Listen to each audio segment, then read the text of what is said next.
afternoon, and I hope that you're safe, healthy, and enjoying your life the best that you can in these very difficult situations. My name is Bobby Valentine.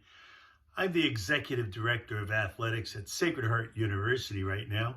I've been doing that for about 8 years. Prior to that, I worked in television. I worked on the field with a costume on, managed the Texas Rangers in the 80s and the Mets in the 90s and the Chibolote Marines and the double aughts. And I even had a little stint up in Boston where I tried to create cultures that were winning cultures. And I'm going to like to speak to you about that for a couple minutes because you hear so much about, oh, you got to build a culture.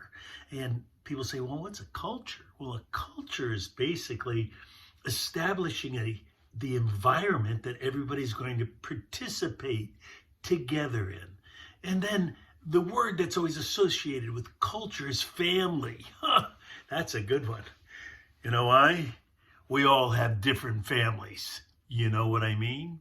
Some families have very strict rules. Some families delegate out from the youngest to the oldest all the things that need to be done. Some families motivate each other by criticizing and recognizing all of their faults, and other families create a family environment by complimenting everyone in the family for every little thing that they do. So it's up to you as a leader to create a culture that reflects family values that you think are important. And those values should translate into a winning culture. It's not an easy thing to do. I could guarantee you that. And by being the leader of the pack, by being that person that people are looking to for direction to get from where they are to get to where they want to go, you must have the right messaging.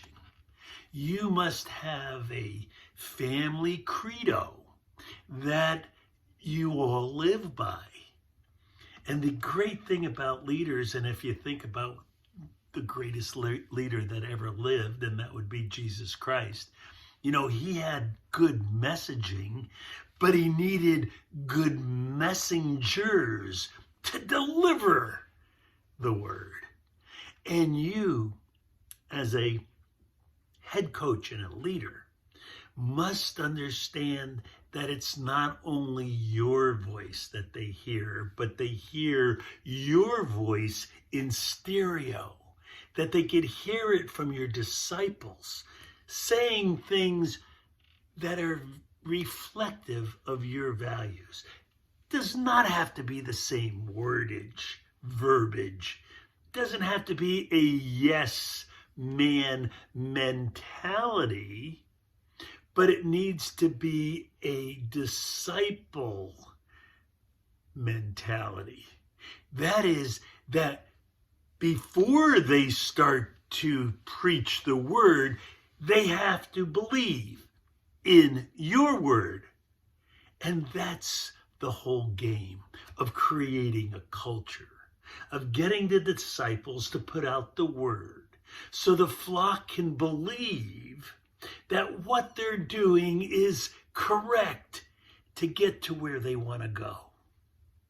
You might have to make adjustments along the way, which all leaders do, to fine-tune the culture to this year's group, which will be different than last year's group. And you must be able to always sit back and understand that it's always a good time to inspect what you expect. A lot of times a leader will get lost in his own sound and forget about inspecting what you expect so that you can continue to do things the correct according to your word way. So I hope that gives you a little understanding of culture, because it's one of those words that is all-encompassing but very confusing. Try to simplify it within your group. Make it enjoyable. Understand that the win is every day, not only at the end of the game or the end of the season.